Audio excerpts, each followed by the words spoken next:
Bom dia. Bom dia. Vocês estão dormindo ainda. Bom dia. Bom dia. Agora sim.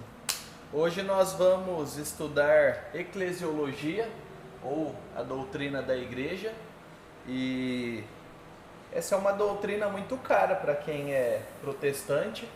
Ela foi muito desenvolvida e resgatada na Reforma Protestante.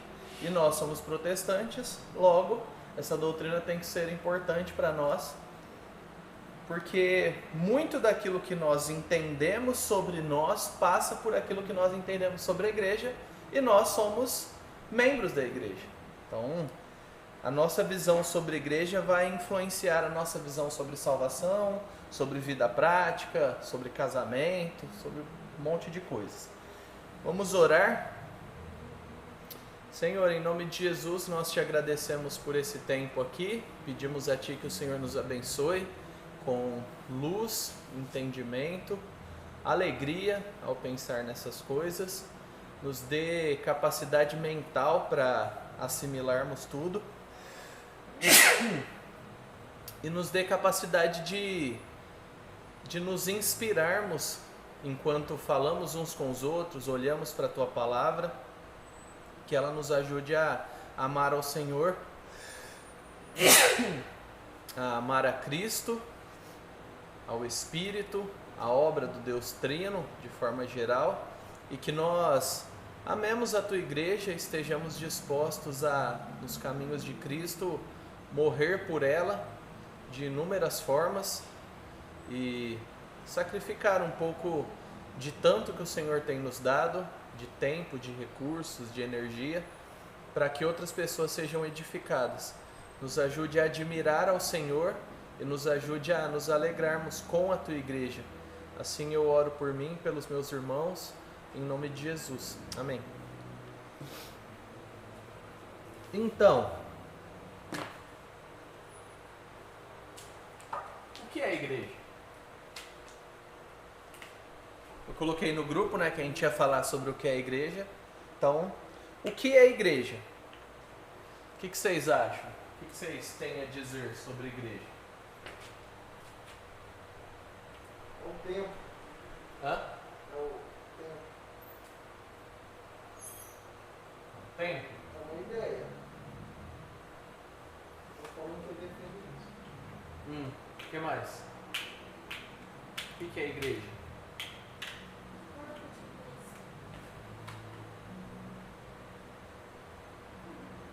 O que mais?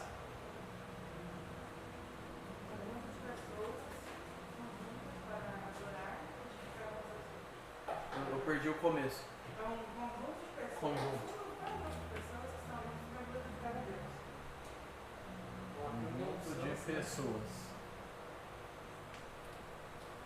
que cultuam a Deus?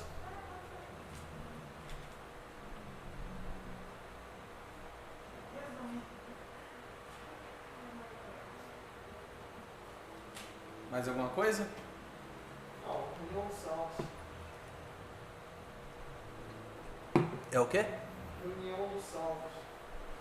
Estão percebendo que vocês estão meio distantes, né? E ainda estão de máscara. Então, vou falar alto.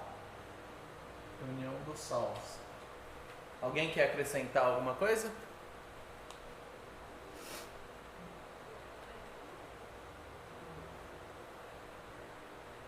Quer acrescentar? Não. Fez assim?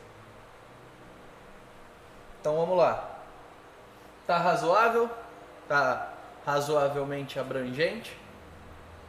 Eu peguei num livro que eu não trouxe um resumo que eu achei assim curto e achei interessante. Aí eu dei uma acrescentada nele. Igreja é o povo de Deus, salvo por sua graça e reunida como comunidade de fé. Então, povo de Deus, salvo por sua graça, reunida como comunidade de fé. E aí a gente precisa acrescentar, sendo toda a igreja universal, global, mundial, não dá para usar mais termos, né? Global ainda dá para usar. Então, termos que não estão com conotações enviesadas. Então, é toda a igreja universal, global, ao longo de todo o tempo, todos os lugares, todas as pessoas.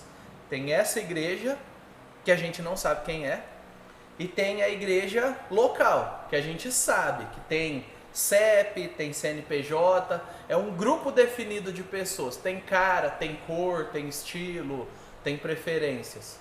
Então, essa igreja, ela existe num âmbito que Deus sabe quem é, e existe num âmbito que se manifesta através de igrejas locais como a nossa. A gente está em um lugar agora. Esse lugar tem demandas físicas. Esse lugar existe. Não é algo que existe no nosso coração ou na nossa cabeça. Ele de fato existe. E para isso tem que ter CNPJ, tem que ter, enfim, inúmeras questões. Igreja enquanto templo, a gente fala sobre. Vou lá à igreja, não sei o que e tal. Mas o templo não é a igreja. Por mais que nós utilizemos isso muito, não é a igreja. Tanto que a gente gosta do termo sede por causa disso. Porque aqui cedia a igreja. Corpo de Cristo, sim, é uma das analogias, né, que se explica. E esse é um termo que infelizmente a gente não conseguiu trabalhar na última aula, ou na aula que foi sobre salvação. Foi a última aula mesmo, né? Semana foi tão puxada. A ideia da união com Cristo. Isso é algo que vale a pena estudar muito. E não deu para trabalhar. Mas o que significa estar unido a Cristo? Conjunto de pessoas que cultuam a Deus, ou a reunião dos salvos, né? Só tem pessoas que cultuam a Deus aqui? Quando a gente se reúne. Tem gente, todo mundo está cultuando ao mesmo Deus? Ao Deus da Bíblia?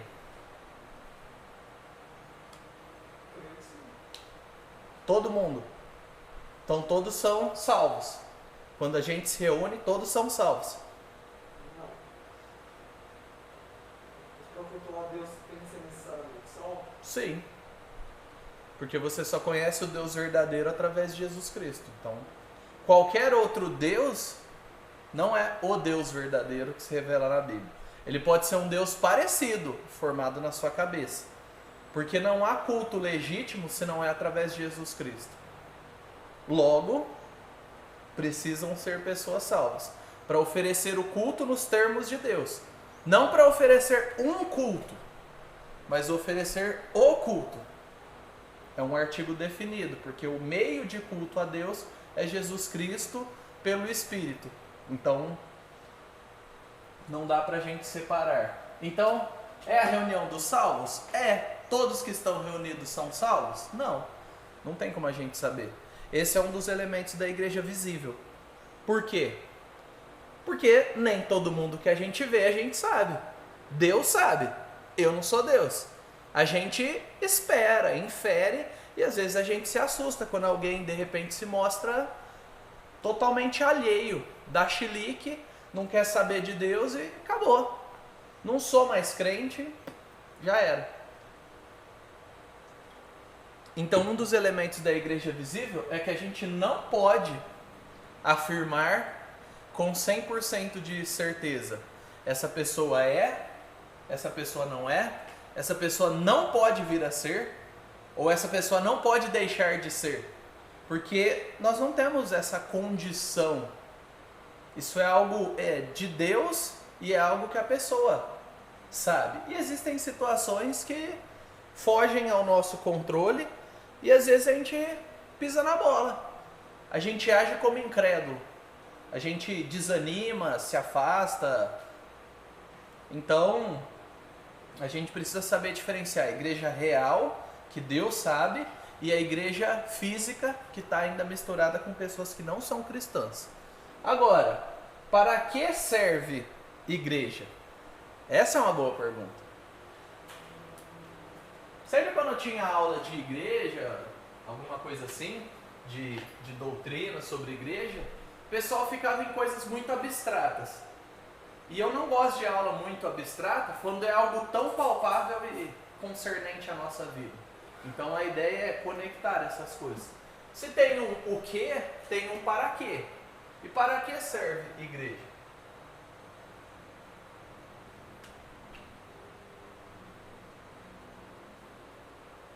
lá? O que a igreja faz? Adora. Adora. Adora quem? Deus. Que Deus? Jesus. Vou colocar aqui ao Deus Trino porque fica mais completo. Mas o nosso Salvador é Jesus.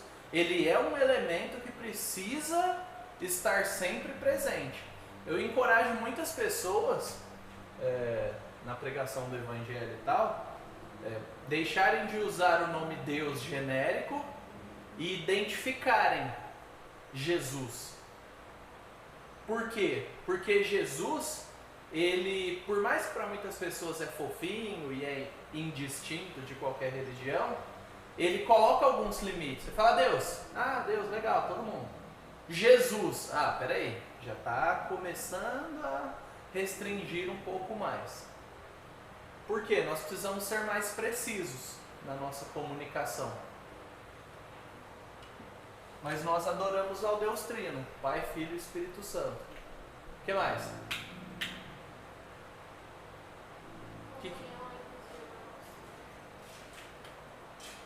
A igreja, ela fornece comunhão entre os irmãos. Quem são os irmãos? Os salvos.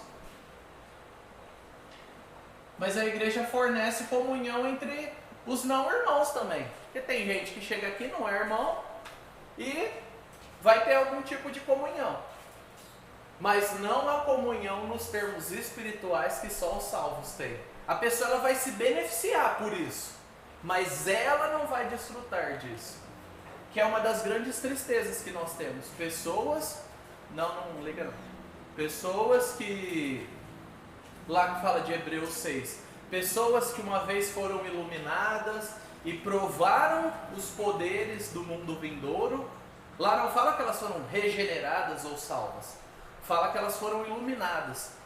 Fala que elas até receberam dons. Porque a igreja tem o poder do Espírito através de cada um de nós, de modo que é possível pessoas não cristãs fazerem coisas boas, legais e até melhor do que a gente, partindo do ponto que nós somos os cristãos, e elas nunca terem sido regeneradas. Porque o poder da presença do Espírito na comunidade capacita essas pessoas. E isso é um negócio muito doido. Porque a gente tem aquela ideia de pensar muito linear. Eu e Deus, minha vida com Deus, eu e Deus, tá tudo bem, eu e Deus. Mas não, você faz parte de um corpo. Se o corpo está doente, você está doente. Então, entendendo em termos espirituais, a igreja como comunhão do povo de Deus é muito mais do que estar junto ao domingo. Significa que a gente está entrelaçado espiritualmente. Que não dá para separar sem arrancar. Por isso que divisões e coisas do tipo são tão doloridas. Então, é importante que a gente entenda, espiritualmente como povo de Deus, a gente está tão conectado aqui, quanto a gente está conectado com alguém que está sendo transformado agora, lá na Coreia do Norte. Numa igreja perseguida, quase aparentemente inexistente, nós estamos unidos espiritualmente. A gente tem mais comunhão com um crente de lá e espiritualmente a gente está mais ligado do que com um parente não cristão. Pode te chocar, mas espiritualmente é isso que Jesus fez. Ele uniu um povo. Ele entrelaçou espiritualmente a nossa vida. Isso choca às vezes os outros, né? Porque a gente pensa, nossa, mas é meu parente, cresci junto, tem afinidade e tal. Mas espiritualmente, enquanto ele não se arrepender e crer, não há vida que flui entre vocês. Só entre cristãos a vida espiritual, a vida de Deus flui. Cara, Bom que você falou que eu posso idear. a gente vê isso daí tão claro quando a gente vai conhecer novas pessoas cristãs. Sim. Parece que a gente se conhece há tempo, a gente conversa, troca ideia, e fica tão amigável a conversa. E é prazeroso. A gente não só curte, a gente quer isso. É uma atração. Parece que a gente quer isso. E o contrário é verdade também. Pessoas que rejeitam a Deus vão ser atraídas por pessoas que rejeitam a Deus. Por isso que a pessoa cristã que está afastada, vivendo em pecado, longe da comunhão, ela é tão infeliz. Porque ela é uma coisa que anseia por se conectar num ambiente de pessoas que não querem se conectar com ela. Então é tipo um elefante no meio de uma manada de jaguatirica. Não faz sentido. É outra matriz, é outro ritmo, é outro bioma. A jaguatirica talvez tenha que comer o elefante, mas enfim. E não combina, não faz sentido. São naturezas distintas. Como a gente estudou na última aula, o cristão ele tem uma nova natureza que o próprio Deus deu. Então a gente vive de acordo com a nossa natureza. O que mais? Para que a igreja serve? Ela serve para adorar ao Deus Trino, para desfrutar e gerar comunhão entre os santos. Na verdade, o termo gerar comunhão entre os santos é algo que é gerar no sentido prático, porque a comunhão espiritualmente já existe. A questão é que a gente vive ela, a gente não cria comunhão entre as pessoas. Porém, no sentido prático, quando a gente cria ambientes como esse, a gente cria oportunidades dessa comunhão se manifestar. Então, tem essas duas realidades. O que mais? Comunhão entre os irmãos. O que a igreja faz? Para que ela serve? Para mais coisa que isso. Quais são essas coisas?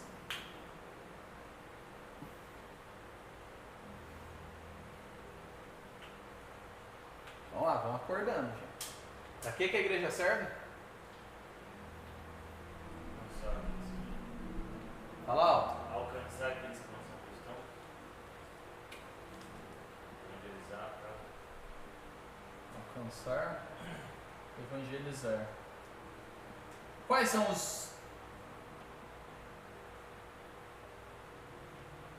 são os instrumentos de Deus para salvar pessoas?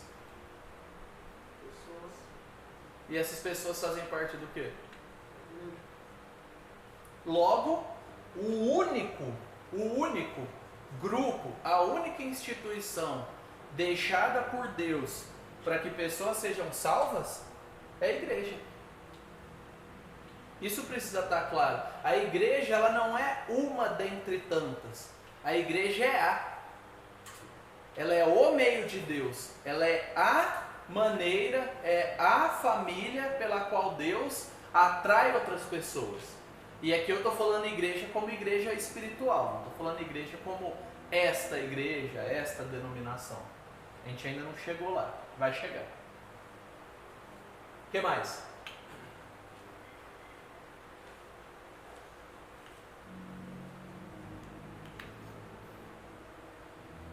O que a igreja faz? Santificar, exortar. A igreja exorta. Exorta quem? Santos. Só os santos?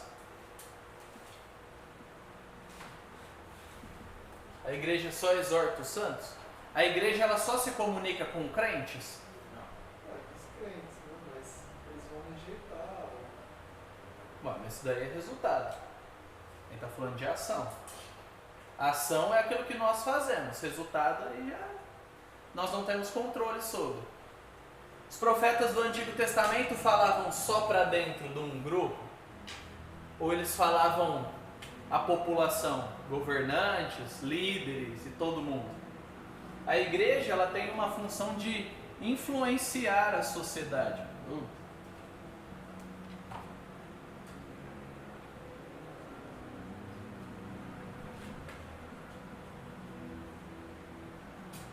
E influência não é só vamos fazer coisas legais que todo mundo aprova e vão gostar da gente. Isso não tem nada a ver com a influência da igreja. Algumas igrejas acham que sim. Mas influência significa a igreja aponta o erro, aponta o padrão de Deus e moralmente a igreja segura o pecado como? Ela faz uma influência positiva na vida das pessoas de forma que fique claro. isso aqui é pecado, isso aqui é o padrão de Deus. Pode ser que pessoas não cristãs gostem desse padrão moral e deixem de praticar mais pecado na sociedade. E isso é bom para a sociedade, porque a sociedade vai ter menos apodrecimento. Se a igreja puder influenciar para que a gente tenha menos abortos, menos suicídios, menos serial killers, isso é bom? Então, a influência da igreja é importante. Se a igreja puder influenciar para que a gente tenha menos políticos corruptos, isso é bom? Se a influência da igreja fazer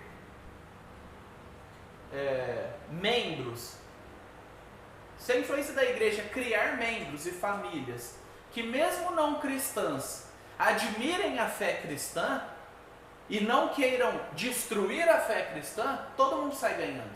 É o que a gente tem vivido como sociedade ocidental desde o advento do cristianismo. O cristianismo era perseguido ali, 3º, 4º século. Não estou falando que foi a melhor coisa do mundo, mas foi o que aconteceu. Quando o cristianismo passa a ser a religião oficial, os cristãos pararam de ser perseguidos. Isso gerou um baita problema para a qualidade da igreja? Sim. Mas o fato de irmãos nossos não serem destruídos e devastados já é algo bom. A gente pega o que tem. O que tem é isso. Agora, nós não esperamos que a sociedade nos diga como devemos viver. Nós vivemos e influenciamos a sociedade. Nós não esperamos que ela aprove a nossa influência.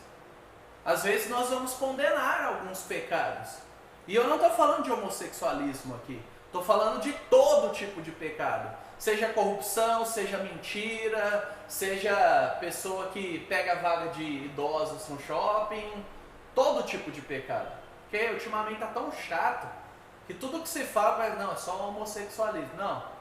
A homossexualidade é uma realidade fruto do pecado. E a mentira também, a agressão a mulheres também, ser mal pagador também. A gente combate tudo, a gente não escolhe o combate. A gente aponta a diretriz. Logo, a sociedade não vai gostar disso. E aí quem sofre? Quem que sofre quando a influência em relação à sociedade é rejeitada pela sociedade? Ela é a que mais vai sofrer. Mas nós vamos sofrer, porque nós fazemos parte dela. Então o nosso interesse é que a sociedade não se deteriore ao máximo. Ela vai se deteriorar? Vai. Mas é aquela ideia. Eu não posso acabar com todo o lixo do mundo.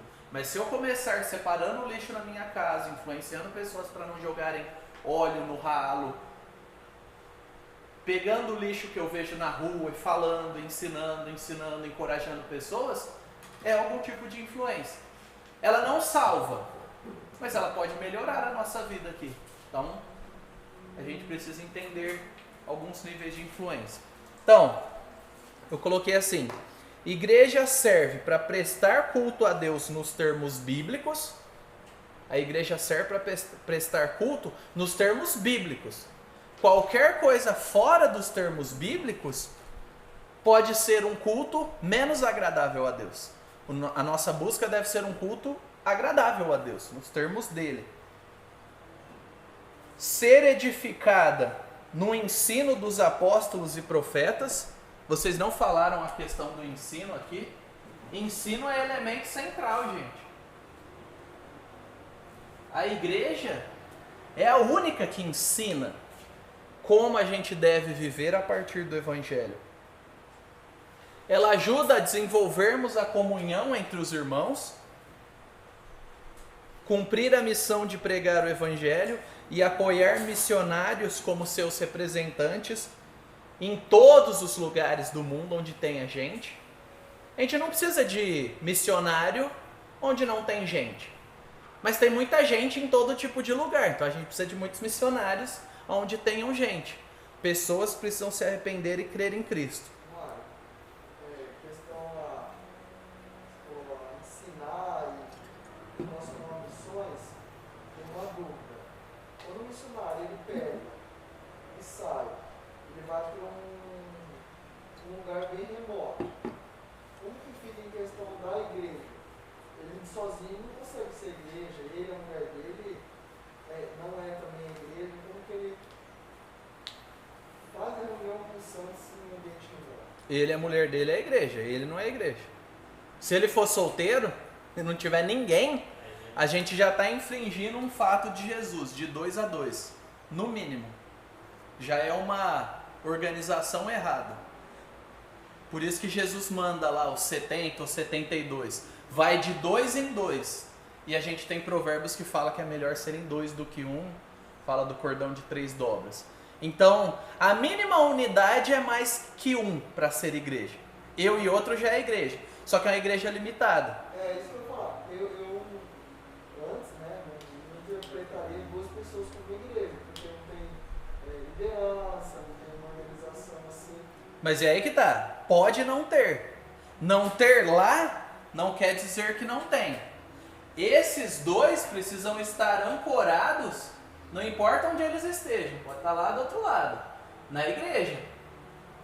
A igreja precisa se conectar. A igreja precisa ir até eles. Não importa se são visitas, cartas. Não importa se a carta demora 3 meses. Se você escrever todo dia, daqui 3 meses, todo dia vai ter uma carta.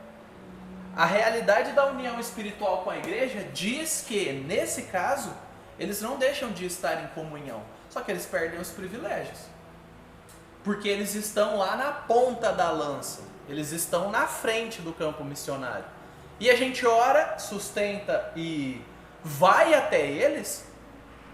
Eu não gosto tanto do termo ora ou sustenta, que é muito legal, né? Eu ganho dinheiro, eu dou minha parte, beleza. Eu oro, beleza. Não, a gente ora, sustenta e vai. Tá todo mundo engajado na missão. Esse é o padrão de Deus.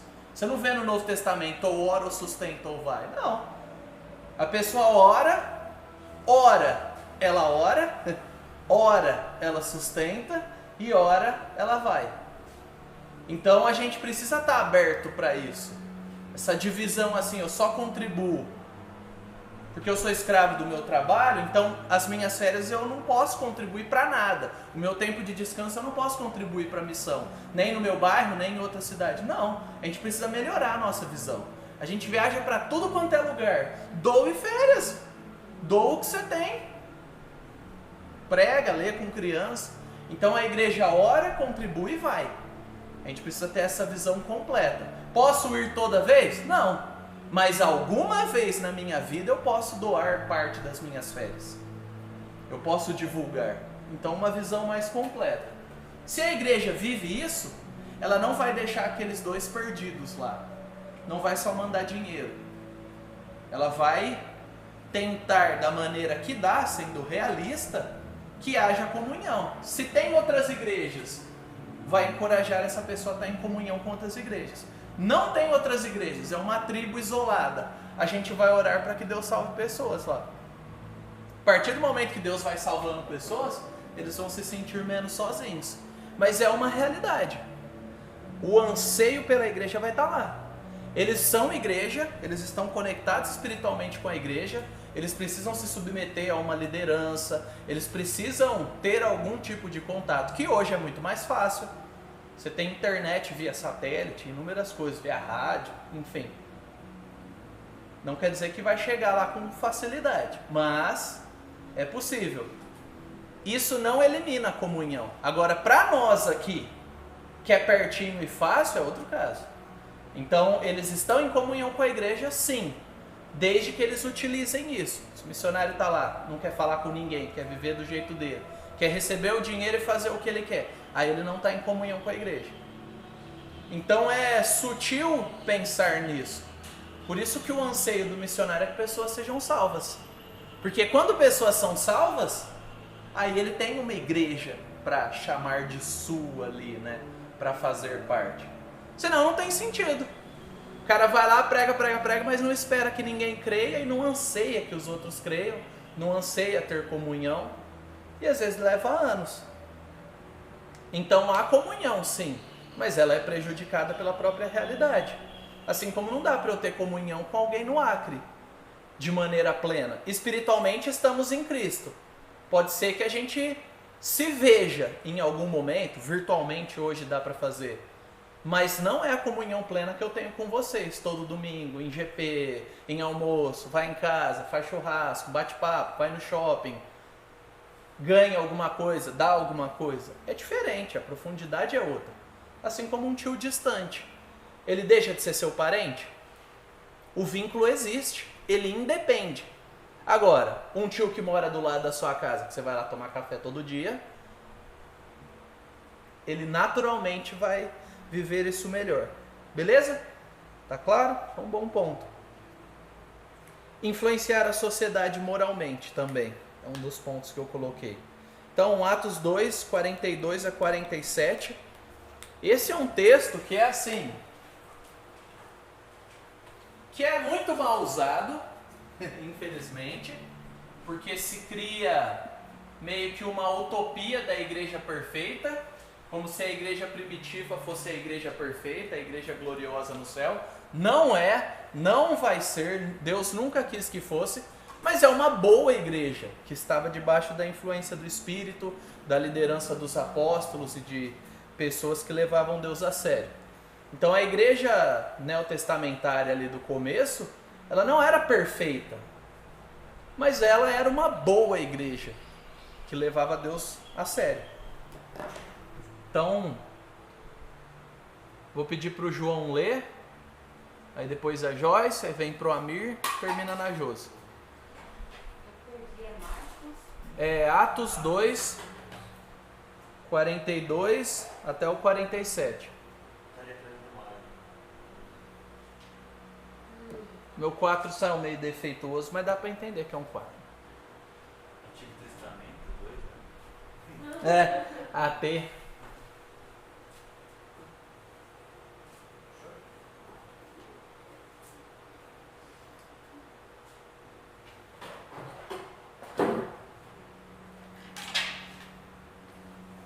Pode ler. Perseveraram na doutrina dos apóstolos e na comunhão, no partir do pão e nas orações. Em toda a alma havia temor, e muitas maravilhas e sinais se faziam pelos apóstolos. E todos os que criam estavam juntos e tinham tudo em comum. Vendiam suas propriedades e bens, e os repartiam com todos, segundo a necessidade de cada um. Todos os dias continuavam a reunir-se no pátio do templo, partiam o pão em casa e juntos participavam das refeições com alegria e sinceridade de coração. Sempre louvando a Deus, escutando a simpatia de todo o povo. E a cada dia o Senhor lhes acrescentava aqueles que iam sendo salvos. Eu tinha pensado em dar uma aula só nesse texto, e ponto a ponto, sem ser tópico. Mas a gente não faz só o que quer. Por mais que eu poderia fazer. Mas enfim, né? Dilemas do ser humano. Mas resumindo, esse texto é muito rico. Muito rico. Ele dá uma noção tão abrangente do que eles viviam e do que são princípios para nós vivermos, que eu peguei um trecho aqui do livro 50 Verdades da Fé Cristã, que foi da onde eu tirei o resumo que eu falei no começo, e ouça com atenção esse parágrafo que eu vou ler. A natureza da igreja consiste no seguinte: no que diz respeito à sua origem e orientação, a igreja é doxológica, ou busca a glória de Deus. É centrada na palavra, isto é, centrada na palavra encarnada, Jesus Cristo, e na palavra inspirada, as Escrituras. É capacitada pelo Espírito, ou criada, dotada e dirigida pelo Espírito Santo. No que diz respeito à sua reunião e ao seu envio, a igreja é aliancística, ou seja, seus membros mantêm um relacionamento de aliança com Deus e uns com os outros. Aliança, um parêntese aqui. Nossa geração está perdendo o conceito de aliança. Aliança é pacto. Sabe aqueles filmes de pacto com o diabo, fulano vendeu a alma? De uma maneira negativa é apresentado. mas o que a gente tem é pacto. Espiritualmente é uma união. Nós somos de Cristo e somos uns dos outros. A gente não é coleguinha. Você não vive como coleguinha aqui, colega de trabalho. Você pode não gostar. A igreja é aliancística. Eu e você precisamos aprender a precisar uns dos outros e a incluir uns aos outros na nossa vida. A igreja é confessional, pois todos os seus membros têm uma confissão pessoal de fé em Cristo. Isso é o que o batismo e a profissão de fé faz. Só é membro da igreja quem faz isso pessoalmente. Ninguém faz por você, você tem que fazer. E juntos fazem uma confissão comum da fé cristã. Então eu preciso ter a minha confissão de fé e batismo pessoal, mas juntos nós devemos viver confessando a mesma fé. Um só Cristo, um só Senhor, um só Deus e Pai de todos, que é sobre todos e age no meio de todos. Um só Espírito que gera a igreja, nutre a igreja e está em cada um de nós. Não com essas palavras, mas a gente precisa crer e viver isso. A igreja é missional, consistindo de mensageiros do Evangelho que são enviados por Deus, como embaixadores de Cristo. A missão é de Deus, nós participamos dela. A igreja ela não luta contra a missão, ela cumpre a missão. Como? De maneiras peculiares. Cada igreja vai entender de alguma forma. Beleza. Mas ela não luta contra a missão, ela não diz o que é a missão. Ela recebeu, a missão é de Deus. E é já, mas ainda não. Significa que já está reunida no espaço e no tempo como uma igreja. Nós já somos uma igreja, enquanto nova aliança. Mas ainda não é o que será quando Cristo voltar. Então nós já somos igreja, mas nós não somos a igreja completa e final. Quando todo mundo receber o seu corpo glorificado, quando Cristo voltar e nós seremos plenamente transformados. Então já é verdade, mas não plenamente. E eu gosto... Aqui alguém tem alguma dúvida, alguma colocação? Vocês são muito quietos. Eu vou provocar vocês. Eu gosto de provocar vocês porque vocês não me provocam, então beleza. Bom e velho, quem não bate apanha.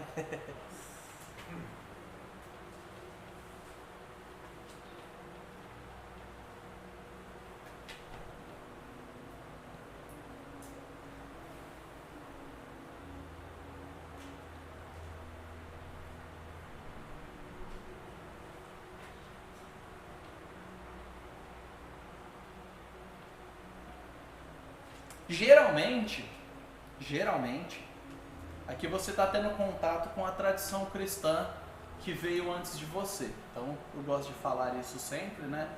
E se você se sentir ofendido é porque provavelmente você tem uma tendência separatista.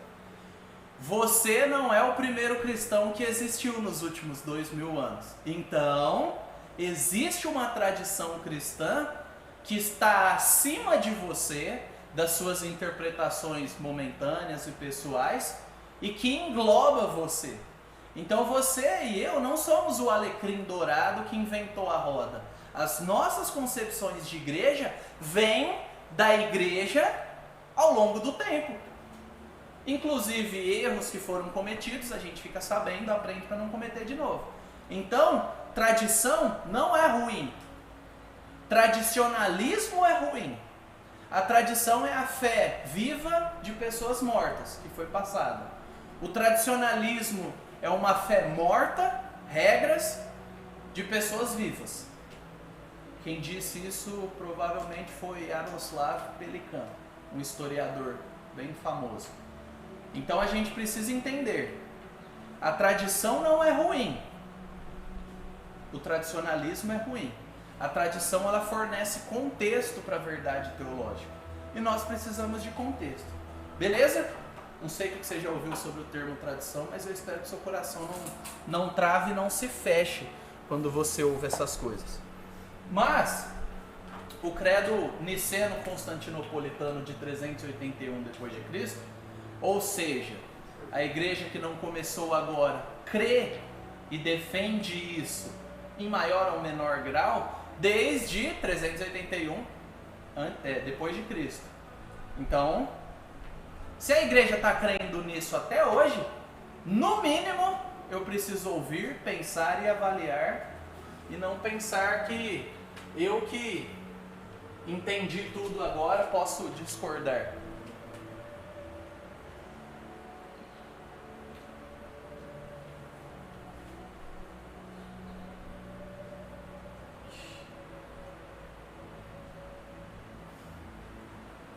O que o credo diz?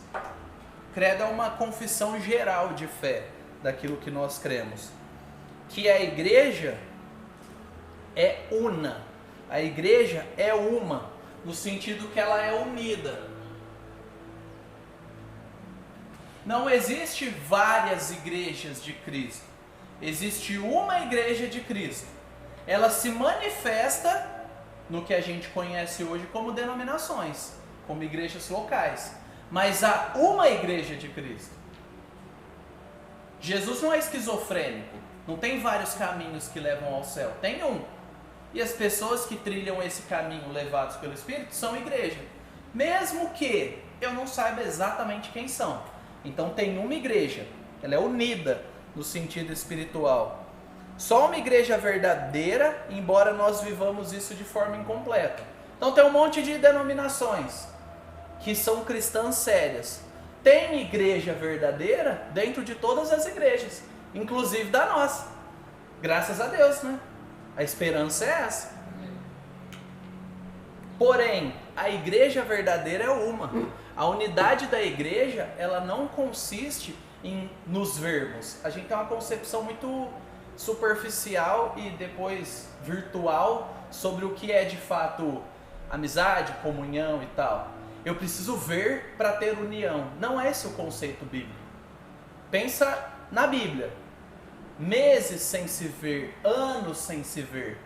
O amor não era diminuído porque a pessoa não te respondeu no minuto que você quis, o WhatsApp. A gente que é bobo e fresco, que acha que amor é isso. O conceito não é esse, é mais profundo, são relacionamentos mais profundos. Mas ninguém gosta que os outros demorem quando você, né? Principalmente você está cobrando a pessoa e precisando do dinheiro. Pô, te emprestei, você quis rápido, agora paga devagar. A gente não está falando desses pormenores. A gente está falando de uma compreensão mais profunda do que é relacionamento. Namoro não é beijo e abraço, casamento não é só sexo, amizade não é só churrasco. Enfim, é esse tipo de relacionamento profundo que faz com que a gente queira estar junto, com que a gente ame as pessoas e que isso resista ao tempo. Então a igreja é uma. Eu sou um com irmãos que eu nunca conheci, mas que um dia eu vou conhecer. Que carregaram a fé e que foram mortos, despedaçados por leões. Então isso dá uma concepção muito maior do que é de fato a igreja. Beleza? Tá claro aqui? A igreja é santa. A igreja é santa. Tem dois sentidos de santidade aqui. Tem aquela que Jesus conquistou. Então a igreja é santa porque Jesus morreu e nós somos santificados por Ele através do Espírito. Acabou. É algo decretado. Você recebeu. É um privilégio e acabou.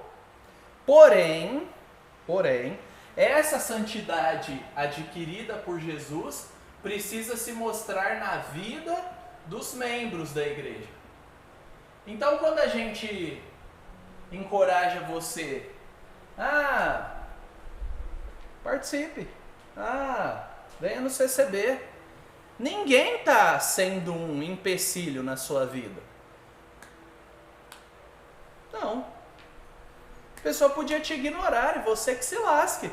Vive aí uma vida medíocre, não cresce não. Quando vê a doença, a perda de alguém, perda do emprego de um parente, se lasque sozinho também. Essa é a postura da igreja? Não.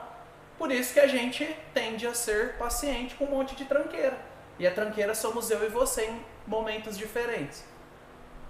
A santidade ganhada por Cristo nos mantém santos diante de Deus e motivados a manifestar essa santidade na vida real. Não é assim, eu me esforço sozinho, eu aqui, Deus já fez tudo por mim, Ele já me salvou, agora sou eu. Vamos lá, sair, monstro sair da jaula. Nenhum crente é isso. Não existe o crente que é um monstro para cumprir as obediências que a Bíblia requer. Não existe. A gente é um bando de gente fraca, sem graça e desmotivada por nós mesmos. O Espírito Santo garante a motivação. Filipenses 2 ou 3, agora eu confundi, provavelmente é 2. Depois que fala de Jesus como humilde, fala lá, porque é Ele que opera ou efetua em nós, é 2, né? Tanto o querer, Deus dá o querer e Deus dá o realizar. Se Deus me dá o querer, eu vou querer. Mas eu não vou falar assim, foi Deus que me deu o querer esse momento. Não, agora fui eu que quis querer. Não existe. Quando Deus me dá o querer, eu quero. E se eu quero, eu vou realizar isso. Tudo isso é obra de Deus, mas é obra dentro de mim. Então é obra minha também. Por isso, eu quero mostrar essa santidade conquistada por Jesus na minha vida. E eu quero que a igreja mostre. Você já se sentiu incomodado com irmãos em pecado? Tem duas realidades. Uma, isso é bom, porque o pecado tem que te incomodar. Duas, isso é ruim, se você faz isso em detrimento do seu e para destruir pessoas. Então você tem que avaliar. Pecado incomoda? Incomoda.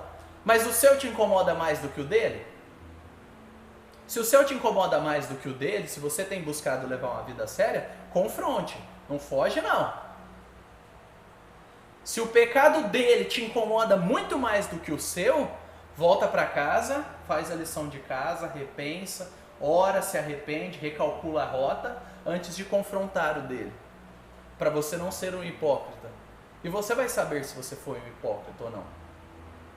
Não é não confrontar o pecado, mas é começar odiando o seu pecado. Porque quando você odeia o seu pecado, Deus te dá o coração afofado para você saber mexer no coração dos outros. E mexer no coração dos outros não é simples, é frágil, não é aço. Por mais que alguns corações são de pedra, quando a gente vai mexer, a gente descobre que é tipo aquela casquinha de doce, sabe? Feito com açúcar derretido, eu não lembro o nome daquilo. Você derrete o açúcar, põe por cima do doce, aí tem uma casquinha, né? Aí você acha que o negócio tá duro, você vai com uma vontade na maçã do amor, aí tá, foi força demais. O coração dos outros é tipo isso, quem está em pecado. Parece muito duro por fora, mas não chega com martelo, porque é uma casca se ele é seu irmão. Se você bater com um martelo, você vai estilhaçar e já era. Mas se você for com cuidado, como um cirurgião, vai no ponto, pega um bisturi, você não chega arregaçando, você vai no ponto, você reconhece que ele é seu irmão. Você tem muito mais chance de ajudar ele. Sou muito metafórico, né, como vocês perceberam. Por quê? Porque a nossa realidade dá metáforas para nós. E por que é tão importante? Porque se você não tiver comprometido com santidade na sua vida, dificilmente você vai querer exigir dos outros santidade na vida deles. E aí a gente desgraça tudo, a igreja vira uma vergonha, a gente nada no pecado, envergonha o nome de Cristo, e aí fica um saco viver a igreja desse jeito. Vira um monte de legalista escondendo o seu pecado, apontando um para o outro. Não é isso que Jesus fez. Não é isso que nós devemos querer fazer. A gente precisa entender a santidade conquistada, querer manifestar na nossa vida e ajudar outros também. Por quê? Santidade é sinônimo de alegria, gente. O pecado não traz alegria, ele traz algum prazer momentâneo.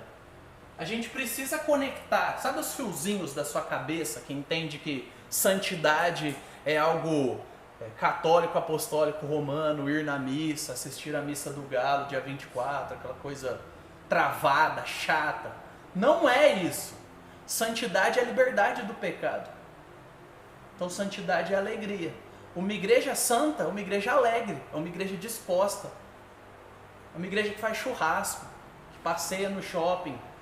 Não para falar mal dos outros ou para comer, beber além da conta, mas para desfrutar das coisas boas. A gente precisa mudar a nossa matriz de pensamento. A igreja é santa. Seja você santo ou não, ela é. Agora você pode contribuir para mostrar essa realidade espiritual na sua vida e ajudar outros, ou se tornar problema que outros vão ter que resolver, inclusive demandando disciplina bíblica. Beleza? Até aqui. Espero que você saia inspirado aqui para ser santo. Santidade é para ser inspirativa, não cansativa. A igreja católica, no sentido de que ela é global, ou mundial, ou universal, com todas as dificuldades dos termos hoje, todos os tempos, todos os lugares, e ela não só está ao longo do tempo em todos os lugares, como ela se espalha. É natural que a igreja se espalhe. A igreja está em movimento, a igreja é um corpo. Isso é um corpo, não é um corpo morto, é o corpo de Cristo, ele não morre mais, é um corpo vivo. E ela está se desenvolvendo, está se espalhando. Agora, a igreja católica apostólica romana pegou esse termo. Aí você fala isso numa igreja evangélica, tem gente que dá chilique e quase dá um AVC. Não pode usar esse termo. É história, é a igreja cristã. A gente não tem medo dos termos. Quer ver um termo que às vezes as pessoas dão chilique? Catequese. Catequese é o que eu estou fazendo agora. Catequese é o que é o discipulado. O termo bíblico é catequeses para ensino. Agora não, a gente não pode usar esse termo. Vamos usar outro termo, porque esse daí... Não, a gente não deve ter medo dessas coisas. Catequese é bíblico, antes de ser da igreja A, B ou C. Então, se ouvir o termo católica, apostólica, não se assuste. Apostólica, o que significa? Que ela é fundamentada sobre a doutrina ensinada pelos apóstolos, que é a doutrina cristã, que é a doutrina bíblica. Não é sobre outras fontes, é sobre a doutrina dos apóstolos. Significa doutrina, significa uma teologia e uma ética que devem estar de acordo com o ensino apostólico. Então a nossa igreja pode ter comunhão com o ensino apostólico ao longo do tempo, se hoje nós vivemos a mesma coisa e encorajamos uns aos outros a mesma coisa. Ou a gente pode ser uma igreja, bombar, ter um monte de programações e não tem nada a ver com o ensino apostólico, e não ser uma verdadeira igreja. Tem placa de igreja, tem evento de igreja, tem cheiro de igreja, mas não é igreja. Então o termo que está lá no credo constantinopolitano, niceno, é e na igreja, está falando sobre aquilo que se crê. E na igreja, una, santa, católica e apostólica, confessamos um só batismo para a remissão dos pecados, esperamos a ressurreição dos mortos e a vida do mundo vindouro. Amém. É isso que a igreja espera. A gente não está aqui só para pagar boletos. Amém? Amém. Deixa isso motivar seu coração. Amanhã é dia 29, né? Chegando o finzinho do mês, aí você já tem aquele aperto, né? Já sofre com as contas do começo, as contas do fim, a sua carteira está vazia. Sua vida não existe para pagar boletos, para trocar fraldas, quem tem filhos aqui, para levar criança ao médico, para se preocupar. Nossa vida inclui isso, mas ela é mais que isso. A gente está aguardando a volta de Cristo e vivendo com irmãos. Existem elementos mais profundos. Até aqui tá beleza? Alguém tem alguma dúvida, algum comentário? Se vocês tiverem comentários, facilita eu beber água, então. Senão eu faço perguntas para vocês. Como eu posso saber se uma igreja é verdadeira? Eita! Falei que eu ia pegar vocês. Como eu posso saber se uma igreja é verdadeira? Partindo do ponto que nem toda igreja que se diz igreja é verdadeira. Como eu posso saber?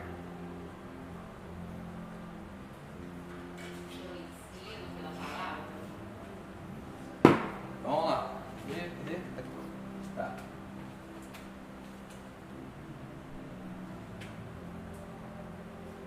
Igreja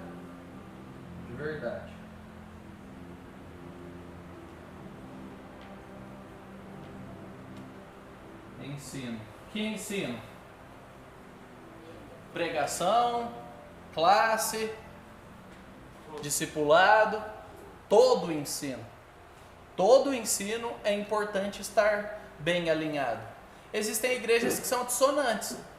Ah, o púlpito é legal, mas o grupo pequeno o pessoal fala o que sente, o que quer. Peraí. Ah, o grupo pequeno é legal, mas o púlpito, meus amigos, que tristeza. A pregação é boa, mas as músicas, isso é dissonante, isso não é coerente. Tudo que envolve ensino é um dos elementos da igreja verdadeira. O que mais? União. Hã? A união na igreja, entre os membros. É possível ter união entre membros e não ser uma igreja verdadeira? O que vocês acham? O que vocês acham?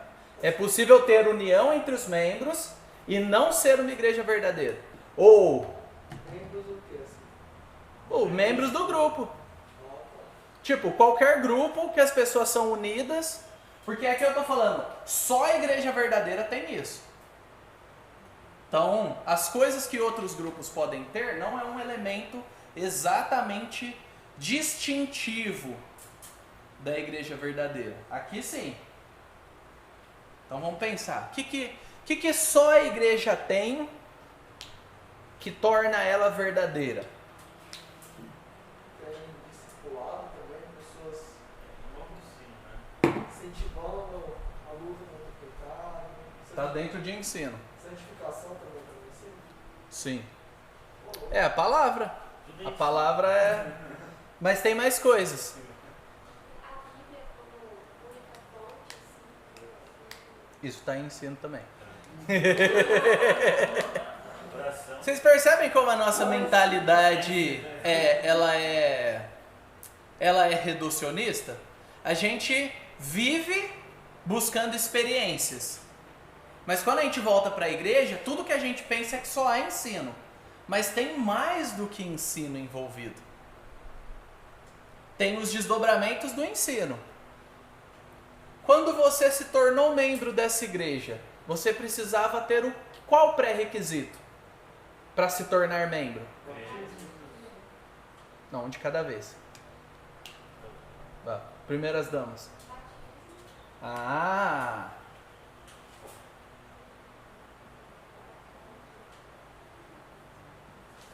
Isso é algo essencial para a vida da igreja. É uma ordenança de Jesus. Não é opcional. Ninguém falou, você quer ser batizado? Alguns falaram, você tem que ser batizado.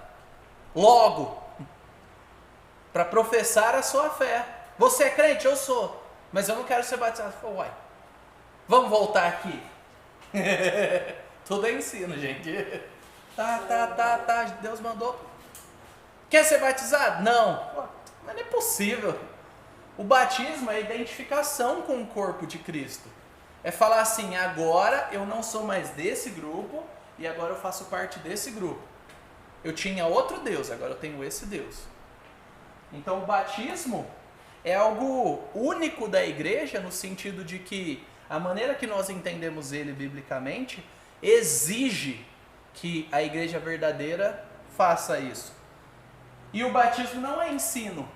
O batismo é o quê? Não, o batismo na prática. É uma o quê? É uma ação.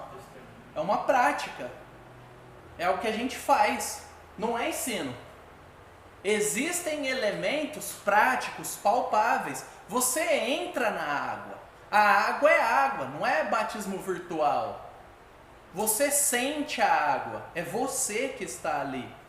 Percebe que é uma experiência.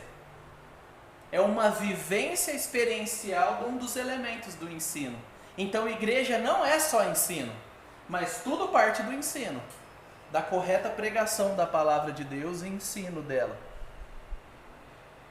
Da administração do batismo. O que mais que é da igreja? Que Jesus deixou para nós? Ceia. Ah!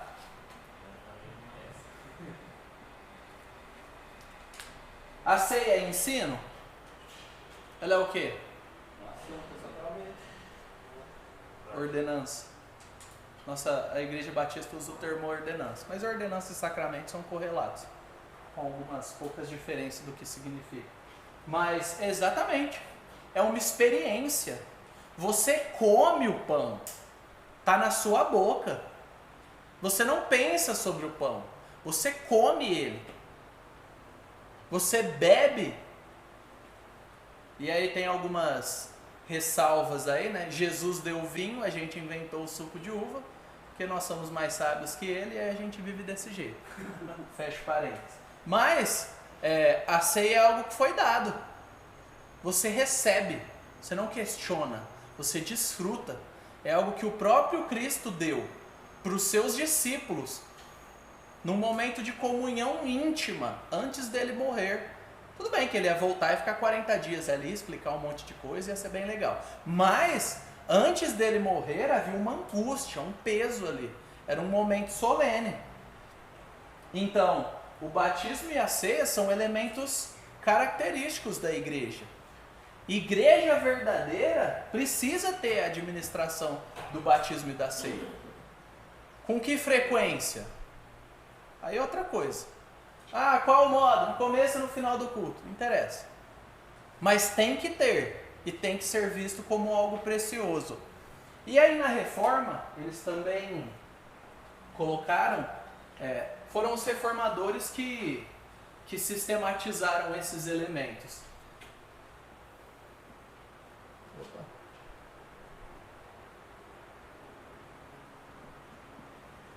São esses elementos de uma igreja verdadeira.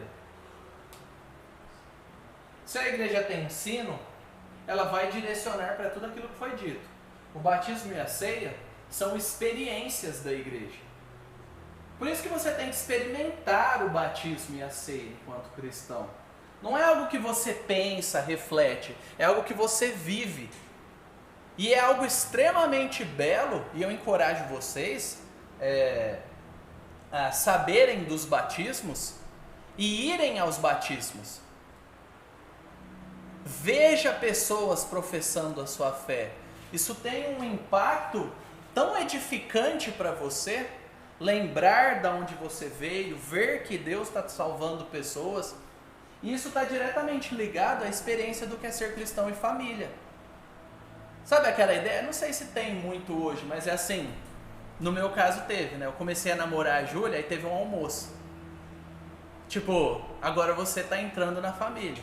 Tudo bem que não é aquela entrada oficial do casamento, do tipo, você entra e a gente não pode jogar mais fora, mas já é uma entrada. E aí, tinha avó, tio e tal, eu era o único elemento estranho, todos eles se conheciam. Mas houve esse processo de passagem que a família recebe esse novo irmão. Por isso que é interessante a gente ir aos batismos. Sabe, receba esse irmão, abraça. Não posso ir ao batismo da pessoa, depois dá um abraço, manda um WhatsApp, fala com ela. Que bom que você professou a sua fé em Cristo e faz parte do nosso grupo. Você é família agora. Sabe, não é só tipo, vamos cumprir um pré-requisito, vamos embora, legal, foi batizado, não. A gente precisa dar mais valor. E a disciplina bíblica. Por que a disciplina é importante?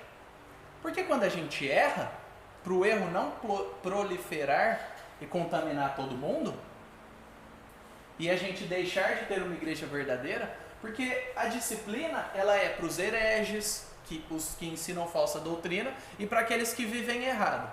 Só que, quando as pessoas vivem errado, elas estão ensinando com a vida delas errado. E quando as pessoas ensinam errado, elas estão projetando práticas erradas. Então isso é muito sério, não é brincadeira. Por isso que a disciplina põe no eixo, volta para o ensino bíblico. Então todos nós precisamos constantemente nos lembrar disso. Uma igreja coerente com o evangelho, ela precisa ter esses elementos aqui. E buscar manter puro esses elementos. O ensino bíblico, a administração do batismo e da ceia e a disciplina. Beleza até aqui? E o valor das organizações para-eclesiásticas? ABU, agências missionárias, coisas desse tipo. Qual é o valor disso? Serve para quê? Para agregar. Levar as pessoas para a igreja. Para ser uma ferramenta, assim, que a ABU, ela vai em campo universitário onde comumente um pastor não iria. Então ela serve para ajudar. Já tem um elemento aí, quem evangeliza é o pastor, né? A gente tem o pastor não vai ao campo. Não, sim, mas... Não, eu sei, eu só tô falando que é prática nossa, é prática nossa dar o exemplo. O pastor não vai ali, mas os membros vão. Bom, depende da igreja, tem igreja que é contra fazer faculdade, aí os membros não vão, aí fica tudo muito mais difícil. As organizações eclesiásticas não são fora da igreja, são membros de igreja que se reúnem com um fim. Ou deveriam ser. Deveria. E se não são, qual que é o valor de uma organização de apoio, para eclesiástica que não está conectada à igreja? Pior do que valor nenhum, ela atrapalha. Esse é o ponto. Se foi criado para apoiar a igreja e joga a igreja fora, o que essa organização vai tentar fazer para sobreviver? Ela vai substituir a igreja. Ela vai pegar os elementos da igreja que ela acha importante e vai. Tem agência missionária que virou isso. Tem seminário que pode virar isso. Tem, como eu citei, a ABU, agência missionária. Tem outras além da ABU, movimentos universitários, movimentos de empresários, movimento de mulheres. Qualquer coisa que despreza a igreja se torna inimigo do Senhor da igreja. Que trabalha contra a igreja, que quer suplantar a igreja, que quer dar o golpe, o bom e velho dar o golpe na igreja. A gente sabe que é golpe, né? Mas quando fala golpe fica muito mais legal. Então, qualquer organização desse tipo, ela se torna ou inimiga da igreja ou uma facilitadora que serve a igreja. Então a gente precisa tomar cuidado com as organizações para-eclesiásticas. A organização para-eclesiástica não tem disciplina. Não no sentido bíblico como deve ser. Eu sei, porque eu já acompanhei muitas pessoas que fizeram parte da ABU, por exemplo, que abandonaram a fé. Porque não tinha disciplina, não tinha parâmetro, é tudo muito aberto. Mas eu já vi outros grupos que era bem claro, biblicamente, doutrinariamente. Falando, não, você pode não crer desse jeito, mas nesse texto aqui você não tem espaço para descrer. O negócio é esse, cristianismo é isso aqui.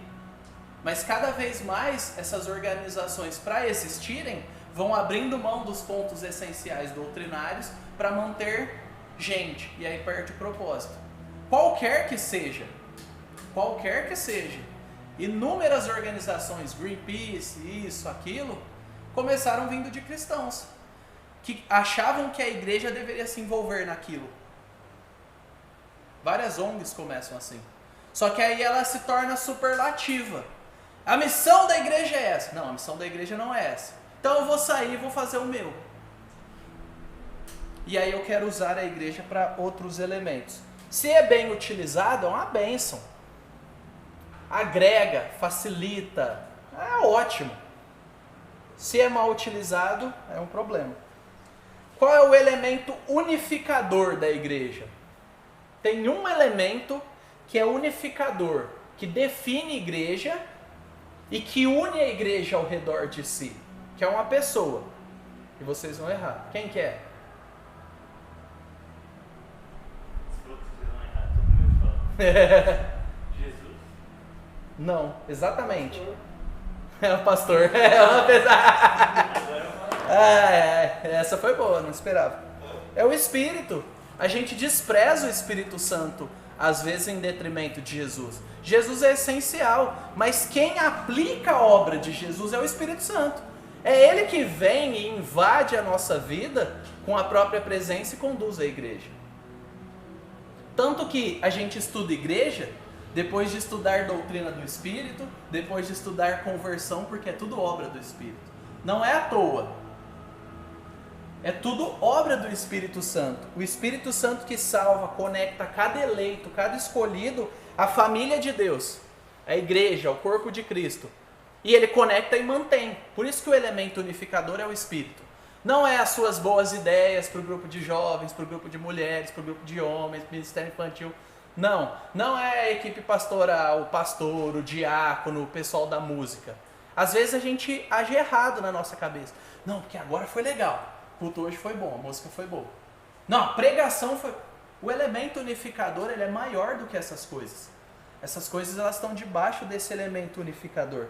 E lá em Efésios 4, 4 a 6, diz assim, olha que interessante como era importante elementos unificadores claros. Efésios 4, 4 a 6. Há somente um corpo e um só Espírito. Como também é uma só a esperança para a qual vocês foram chamados. Há um só Senhor, uma só fé, um só batismo, um só Deus e Pai de todos, o qual é sobre todos, age por meio de todos e está em todos. Você percebe? Um só, todos. Todos. Deus, todos, seu grupo. Ou seja, nós não escolhemos quem vem. E aí a pergunta para terminar, para arregaçar, chutar o pau da barraca, por que há tanta divisão na igreja? Eita! Agora eu quero mexer com vocês. Por que há tanta divisão na igreja? Se a igreja é una, santa, católica, apostólica, se a igreja verdadeira é assim. Por quê? Por causa das interpretações. Ah, sem espaço, não adianta. Então há divisão por causa das interpretações e às vezes elas são conflitantes, né?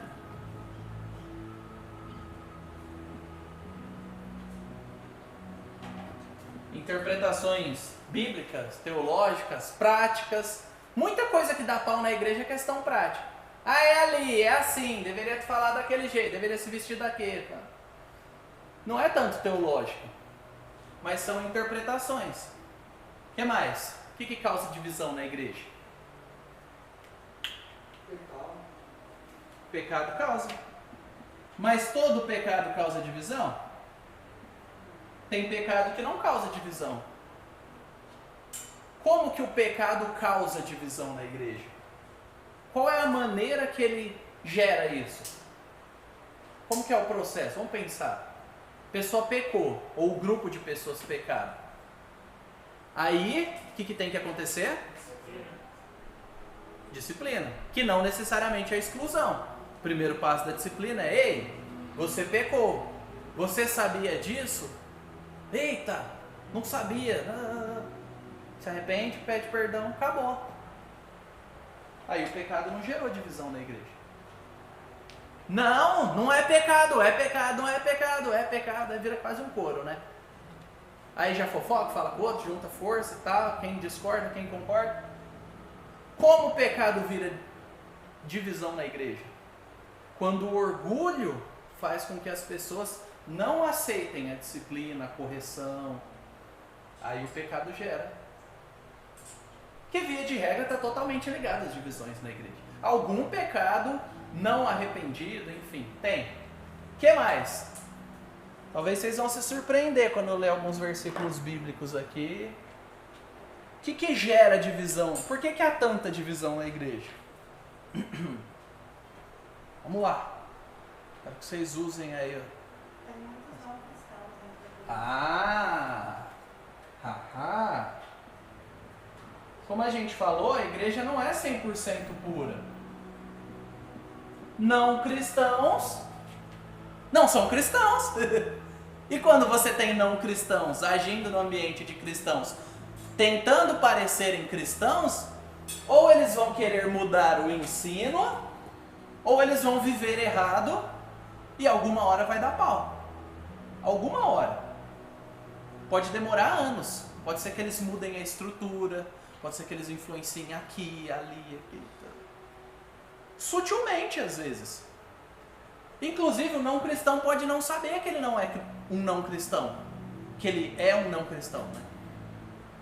Que aí resolveria o problema se ele não fosse um não cristão, né? E beleza, ele se converteria. Mas o não cristão, às vezes, não sabe. Ele acha que ele é crente, ele acha que aquilo lá é cristianismo. Não é.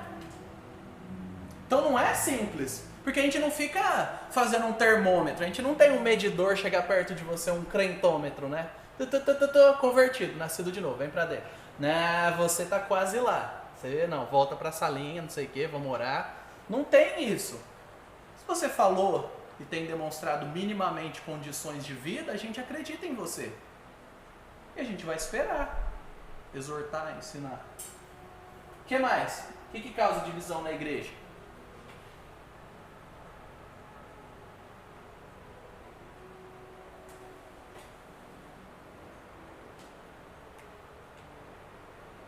Falta de ensino. Se o ensino causa divisão, porque ele cria separação, a falta dele também.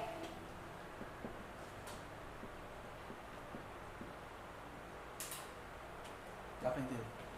A falta de ensino causa divisão, porque a ausência de coisas claras não ajuda, mas atrapalha, não deixa claro.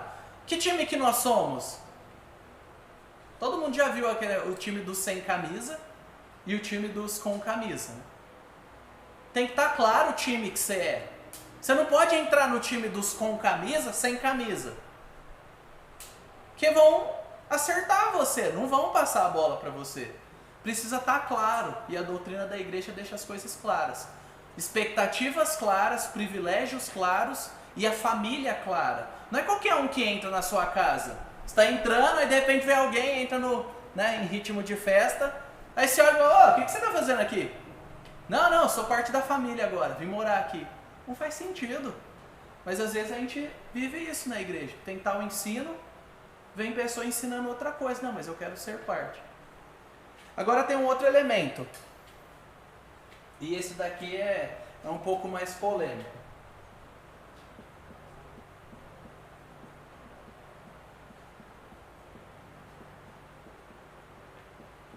O que causa divisão na igreja? Deus aplica disciplina em igrejas através da divisão, para humilhar, para confrontar. Veja aí, Tito 3, 10 e 11. Ouça pelo menos. Evite a pessoa que provoca divisões, depois de admoestá-la uma ou duas vezes, pois você sabe que tal pessoa está pervertida, vive pecando e por si mesma está condenada. Pessoa que causa divisões deve ser evitada. Nesse texto aqui. Você fala, não, Mário, mas aí não está falando isso. Espera.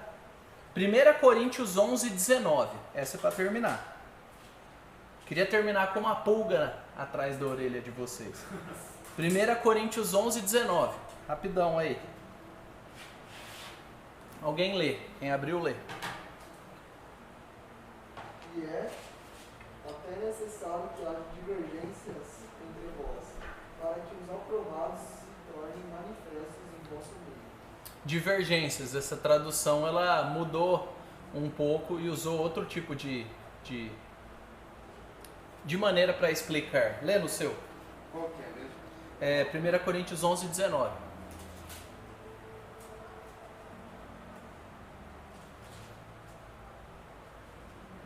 E até importa que haja entre vós heresias, para que os que são sinceros se manifestem entre vós.